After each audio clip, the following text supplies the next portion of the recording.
இன்னைக்கு நம்ம ஒரு சூப்பரான கவர்மெண்ட் ஜாபை பற்றி பார்க்க போகிறோம். இது வந்து திண்டுக்கல் மாவட்டத்துலேருந்து வந்திருக்கு. இதனோட அப்ளிகேஷன் ஃபார்மை தான் இப்போ நம்ம பார்த்துட்டு இருக்கோம். இது வந்து ஒரு குட் கவர்மெண்ட் ஜாப்னு சொல்லலாம். இது வந்து பர்மனன்ட் ஜாப்புங்க. அதனால் நீங்கள் அப்ளை பண்ணுறது ரொம்ப ஈஸி அண்ட் அப்ளை பண்ணால் ஜாப் கிடைக்கிறது ரொம்ப ஈஸி.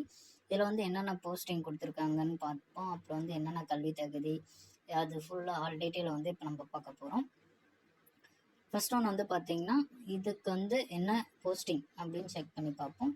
இதில் வந்து ஃபஸ்ட்டு வந்து பார்த்தீங்கன்னா, போஸ்டிங் வந்து அலுவலக உதவியாளர், அப்புறம் வாட்ச்மேன். இதில் 2 போஸ்டிங் கேட்டிருக்காங்க.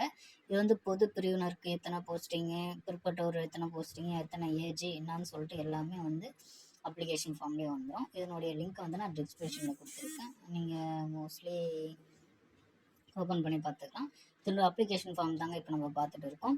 இதில் என்னென்ன டீட்டெயில் கேட்குறாங்களோ எல்லா டீட்டெயிலும் ஃபில் பண்ணி கரெக்டாக நீங்கள் ஃபுல்ஃபில் பண்ணி போஸ்ட் கவரில் அவங்களுக்கு அனுப்பலாம். அப்படி இல்லைன்னா நேரில் போயிட்டு கொடுக்கலாம். இது வந்து திண்டுக்கல் மாவட்டத்தில் உள்ளவங்களுக்கு மட்டும்தான் சாத்தியமாகும். பிற மாவட்டங்களுக்கு இல்லை. அது ஏன்னு தெரியல. இப்போ வர போஸ்டிங்ஸ்லாம் வந்து அந்தந்த மாவட்டத்துக்கு ஏற்ற மாதிரி தான் கொடுத்துட்டு இருக்காங்க. நம்மளும் வந்து நம்ம மாவட்டத்துக்கு ஏற்ற மாதிரி என்னென்ன போஸ்டிங் வருதோ அதனுடைய எல்லா அப்டேட்டும் வந்து நான் கொடுக்குறோம். நம்ம சேனலை சப்ஸ்கிரைப் பண்ணுங்கள், லைக் பண்ணுங்கள், ஷேர் பண்ணுங்கள்.